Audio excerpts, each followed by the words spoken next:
Signed my wife's family prenup when I was broke. After she cheated and I came into money, her parents demanded I tear it up so she could take half.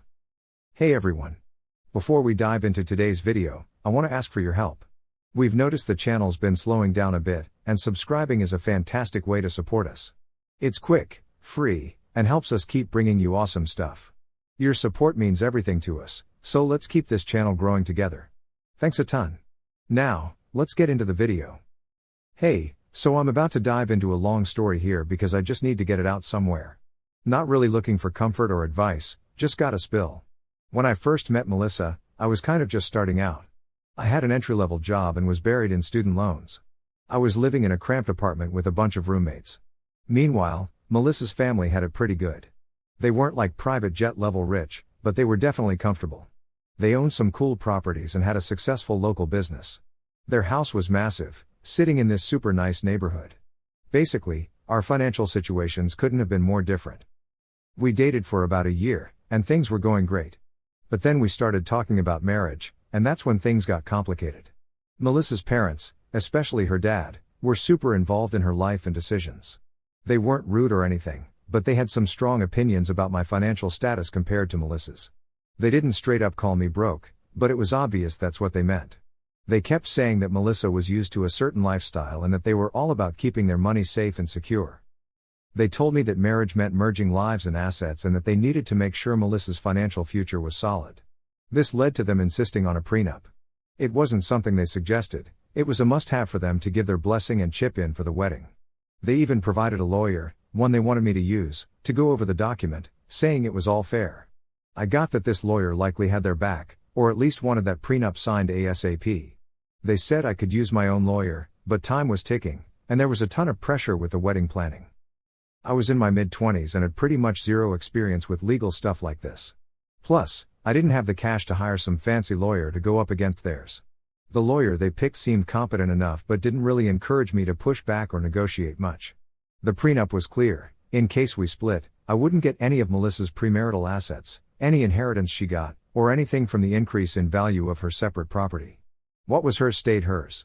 What was mine was mostly mine, but no traditional split of marital property. Alimony was either off the table or barely there, just for short-term help, not a long-term thing. I read through it all, and it was obvious what it was about. At that point, I didn't have any assets to protect and getting rich felt like a distant dream. The pressure to sign was intense with everything moving forward for the wedding. Melissa seemed okay with it, like it was just something we had to do for her family to chill out. I felt stuck with no leverage, so I signed it. The prenup was official, signed, and done. The early years of our marriage were financially tight. I stuck with my entry-level job but started looking for other ways to make more money. Melissa worked part-time and then moved to running the household when my job got busier. No one really talked about the prenup after that, it was just filed away somewhere. I put all my energy into trying to build something for myself because I wasn't thrilled with how slow things were moving up the corporate ladder. I started a side project in tech, which meant working crazy hours, nights, and weekends, using whatever little extra money we had. Melissa kept things running at home, and despite her family's wealth, we lived pretty modestly: small house, old cars, no big help from her family besides the occasional gift. This tech project was all my hustle, my time, my risk, and whatever small amounts I could pull together or borrow. Slowly, it started to take off. It wasn't an overnight hit, it took years of grinding, learning, and adapting. Eventually, I quit my full-time job to go all in. It was a big risk that we talked over since it meant living without a steady paycheck for a while. Melissa was verbally supportive, even though her family had their doubts. But I kept pushing forward, and slowly the business gained traction. It picked up speed, I found a niche market, built a team, and reinvested profits back into it. So, around 5 years into our marriage, my business really took off and hit a big valuation. We weren't just bringing in revenue, we were actually making some serious profits and catching the eye of potential investors. My share in the company, along with other investments I made using those profits, started to add up to some real wealth. This was all thanks to my hard work and the growth of the business after I got married. Suddenly, I found myself more financially well off than Melissa's family, and, by most standards, I was a millionaire. Our lifestyle started to reflect this change, although we didn't exactly broadcast the numbers. We upgraded to a bigger house in a nice area, still not in the elite neighborhood where her folks lived, and we traveled a lot more. Melissa stopped working altogether and focused on managing our ever-growing household. Things between us shifted noticeably. Her parents, who used to be skeptical about my finances, started taking a real interest in my business, showering me with praise for my financial savvy. The prenup, which they had strongly suggested to shield Melissa from my early financial instability, conveniently slipped from conversation. But as our wallet got thicker, our marriage showed signs of strain. I was all about the business, and while Melissa enjoyed the perks, she seemed less in tune with who I had become. We started drifting apart. She had her social events and house management, while I was knee-deep in business stuff. Our conversations turned into exchanges about household tasks and social calendars, and the love and mutual dreams we once shared began to fade. Then, around our 10th anniversary, things took a nosedive. I noticed Melissa acting differently, being secretive with her phone, disappearing at odd times, and getting defensive whenever I tried to talk about it. It wasn't like there was this dramatic revelation. It was more of a nagging suspicion built from little things adding up.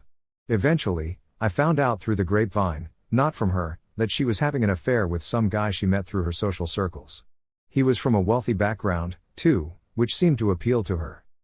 The situation escalated once the secret was out. Melissa's family, who had been all about my wealth, suddenly became protective again, now worried about her financial future if we split.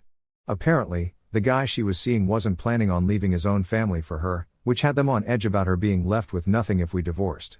Her dad got in touch, said it was urgent, and asked for a meeting. So, I went to their place and listened to them go on about the state of our marriage. They knew about the affair but quickly turned the conversation to the prenup. Her dad talked about how the circumstances had changed since we signed it, mentioning my success and all the assets we'd acquired. He argued that the prenup was pointless now and suggested tearing it up so that Melissa could get half of everything if we split. Apparently, they thought this was the fair thing, considering she'd supported me by managing our home. Her affair wasn't brought up as something that might affect her claims, and the focus was all on my wealth and how unfair the prenup seemed now. Melissa was mostly quiet during this meeting, letting her parents do the talking. So, here's the deal, she thought the whole prenup was old news and didn't really fit how things were going between us now. She didn't seem all that sorry about having an affair or even worried about our marriage. All she focused on was that she deserved a chunk of the stuff I worked hard to get during our time together. It was pretty clear she was looking to get out, maybe to be with this other guy, or at least have the freedom to explore that, and she wanted a nice financial cushion from my current earnings. I didn't beat around the bush. I heard them out, and then I laid it out straight. The prenup was a legal deal. Lawyers put it together, both Melissa and I, she's my ex, by the way, had our own lawyers who looked it over, and we both signed it, fully knowing what it meant. The whole point of it was to cover situations just like this, where one of us might make some serious money on our own. It wasn't supposed to become void just because I got rich. I reminded them that they were the ones who wanted the prenup to protect Melissa's stuff and keep me from having claims on their family money when I was broke. I made it clear I wasn't about to tear up the prenup or agree to any deal outside its rules. If we were going to do this divorce thing, we'd do it sticking to the prenup. Well, that didn't go down well with Melissa and her folks. They seemed shocked and pretty ticked off. Guess they thought I'd cave in, maybe because I'd feel guilty or just want to avoid a fight.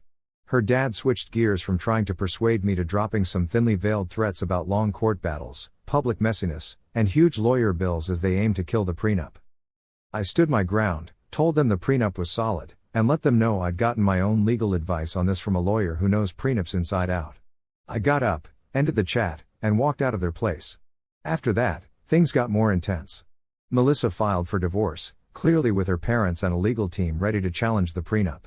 They were trying to say it wasn't fair anymore because my financial situation had changed, or that somehow I had pressured Melissa into signing even though it was their brainchild and Melissa had her own lawyer. Their claims were shaky at best, saying they wanted hefty alimony and a slice of my wealth like we never signed the prenup at all. But my lawyers were on it. We shot back with all the proof needed to show that the prenup was totally valid. We had documents from when it was signed, evidence that she had legal help, even letters from her parents saying how important the prenup was to them. We pointed out how Melissa knew perfectly well what she was signing up for, and that the prenup was there to handle exactly this kind of situation where one of us made it big financially. The court got involved to figure out if the prenup was going to stick first before sorting out any of the money stuff or alimony. When we got to those hearings, it was pretty obvious Melissa's case to toss the prenup was falling apart. Her past, along with her family pushing for the prenup years back, made her claims of unfairness and coercion seem pretty flimsy. My legal team laid out a solid argument for why the prenup should stand, and honestly, it's all just a matter of letting the process play out from here. So, here's how things went down. When it looked like Melissa's legal team was about to lose the prenup battle in court, they tried switching up their strategy a little. But they still wouldn't agree to settle based on the prenup terms. My lawyers told me to stand my ground because the prenup was my stronghold, and man, did it work out. The judge ruled in my favor, saying that the prenup was totally legit. Both of us had the chance to have lawyers, we both knew about each other's assets when we signed, and nothing about the deal was unfair or crazy back then. Importantly, just because I made more money later on didn't make the prenup invalid, especially because it had clauses about future assets. Years down the line, that prenup held strong. It basically set the stage for the whole divorce. The prenup meant Melissa had pretty much given up her rights to anything I made after we got married and didn't get much alimony either. Her lawyers tried to get some exceptions, but the contract was really tight. So in the end, the divorce settlement stuck to the prenup. Melissa only got what she had before we got hitched, her personal stuff, and a little bit of short-term alimony, way less than she or her family expected. She didn't get any part of my business, investments, or any wealth I accumulated during the marriage. Thanks to the prenup, something her family insisted on, I kept everything I'd built. This was a huge deal for Melissa. She'd been a stay-at-home wife for years, so she didn't really have a career or income of her own while I was making money. She was used to living large on my dime, but after the divorce, she didn't have any claim to my money. She walked away with very little. Around the same time, things ended with the guy she was having an affair with, too. Turns out, he wasn't planning on leaving his wife or making a life with Melissa. Once the divorce was final and she didn't get the financial windfall she expected, he cut things off with her. So, she was left without him and without the cash she was counting on. She didn't have a lot of options. The big house we lived in was mine, so she had to move out. Her parents, who had pushed for this prenup and all the court drama, had money but it was tied up in their own stuff. Sounds like they gave her a place to stay, but she was basically starting over from scratch. She ended up back in her old room at their fancy house, no job, no money of her own. Her plan to leave for a better financial situation and a new relationship totally bombed. Meanwhile, I kept everything I'd built up, the business, the assets, the lot. But the whole marriage, over a decade of my life with Melissa, was over. It wasn't an easy ride, going through the divorce, dealing with her family, and facing what she'd done was all pretty draining. But now, it's done. She's moved back with her folks, and I'm still here with everything I worked for. Just laying out the facts, no hard feelings. Writing it down felt like a good way to move on.